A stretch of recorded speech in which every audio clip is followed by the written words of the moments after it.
All right, this is Etsy subreddit Q&A series video number 6. And this question is from Nevada Rose. It's titled Changing Return Policies Not to Accept. All right, and I'm just making a note. All right, so here's the question.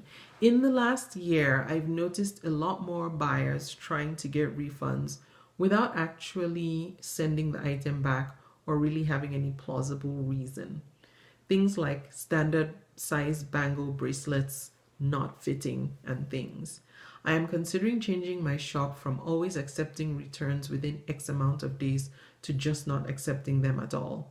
Has anyone done that and noticed a drop in people trying to return stuff just to get free stuff? Okay, Nevada Rose. You can do anything you want. Your return policy is completely yours. The good thing about accepting returns is that for buyers who think they might not like the product, it's nice for them to know that just in case they don't, they can return it. And then if they do, they don't return it, and that's that. However, yes, you're right. Some people do take advantage of that or can take advantage of that, in which case you have to be very specific that you will refund the cost of the item after it's shipped back, and they have to let you know within a specific number of days.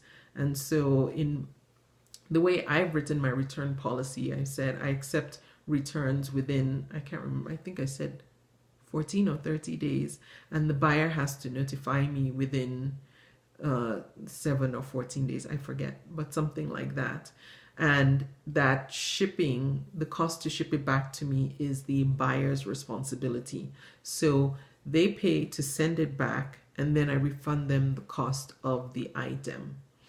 Now, depending on what works for your shop, if accepting returns is something that you just can't do, because sometimes some people make strictly custom products, and so if it's customized for one specific buyer and you can't resell it, then it would make sense not to accept returns. But you just have to be very clear and specific about that in your return policy.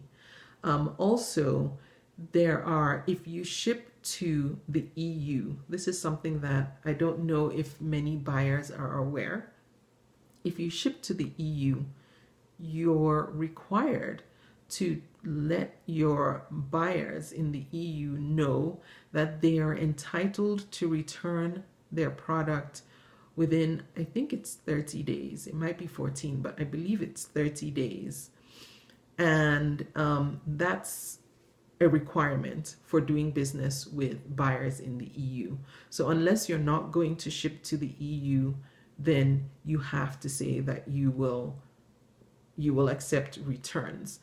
Again, in your policies, you can specify for buyers in the EU, this is the return policy. And then for buyers, like in the US or Canada or wherever, you can have a different policy for those. And the thing with the EU return policy is if you don't let buyers know that they have a right to return the product within the 30 days or 14 days, then automatically they will have the right to return it for up to a year, and you will have to eat that cost. There's an Etsy article that explains this and talks about it. I don't know if many people have read that, but I can link to that in the notes below this video. So be aware that if you're doing business with buyers in the EU, you have to accept returns, and you have to tell them what the return period is. If you tell them that basic, I believe it's 30 days, then they do have 30 days. But if you don't, then automatically they will have like a year and 30 days or something like that. It's kind of a funny law, but it's the law.